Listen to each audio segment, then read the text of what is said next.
Tuni ni sim som le sagi thamul kum sang ni le som ni le gup ni ko injong Thadou thusoh akonin wanhoi thusoh dang ho Thadou pawa ngai kha na nei ki taw hite thusoh ni sima ke ma wa si Thadou house do si he sa na le timna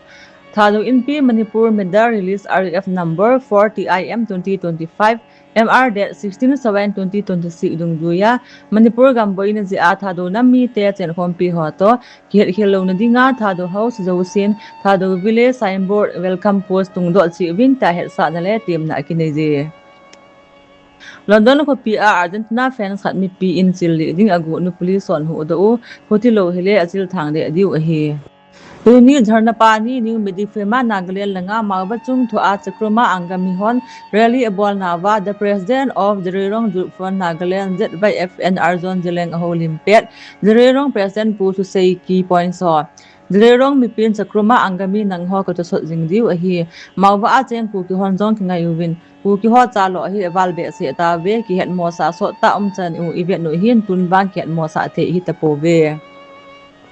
Tuni thi na phai cham Imphal vele venga lamrong higher secondary school chapangtian lamlong ni sil ne la cha le thil le lo man akal jing na chung le school ho a dol na kai ho deilo vel sa nan ki pin na nei vin hi Hipa ten ke WS Ribugat member gol hang tong gol in baite SO nu phan le chong baite le el pa hawklal baite en tu kum nit UG 2026 result so achun 92.26% in mu alol hingti ki ha ji in ki pa na sang ta thotho ke WS Ribugat in ahung ki nei in hi ma na kang singa jong medical college hoi ta hin mu ki nem pamin town na del dui chi u hite maile ma jong pathin phat the nei dui jing hen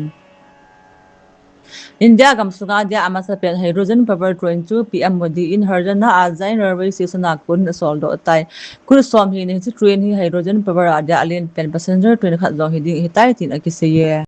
International Justice Day kinigon akimangtai Justice Musa anding ngai to na hi judiciary jing se ehlewa legislature le executive mo pu len ta metin advocate general lenin chun kinigon kiman na chun phong do in a hi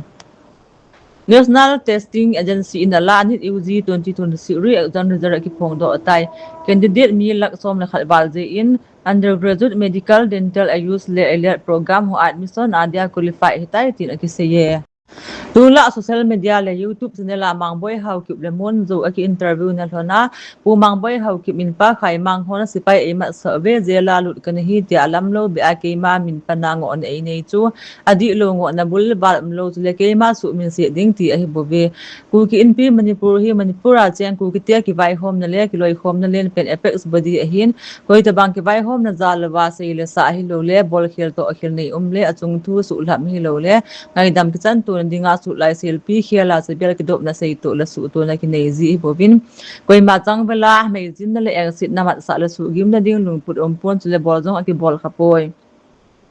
Ipu ipatia win ne loading bonga ki bolhati dan le pu mang boy how ki min ajan mang cha ajong asei dia lom lo ta ku ki in pi manipur ki su beitai ta local newspaper sanga express le emi times a na phone do ba na social media la na the dal ji achu ki I am lam kai hon phamo ki sa ki ho tu pi da na ki ko ki bobin ama chunga ki I am lam kai ho hen ke ma chang bal hi jong leng eng sil lung put phalo ba na to thil bol ki nei khapoi hi ji chun pu mang boy how ki min jong lung su tu ami do ngot le don sei na bol ta lo din ka hin te me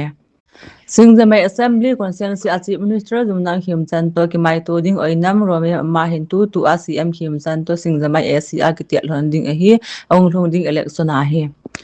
FIFA World Cup ma sa pending in tu ka ma champon la tel jungbu khujiam hoi ta kisan di u hi Pakistan na balus fighter chen Pakistan army te ambush unmi som li lenga thanu ni chan chu hi tul ha thu su ngai zu montina tha do thu su ngai zo se na bon cha win mang pha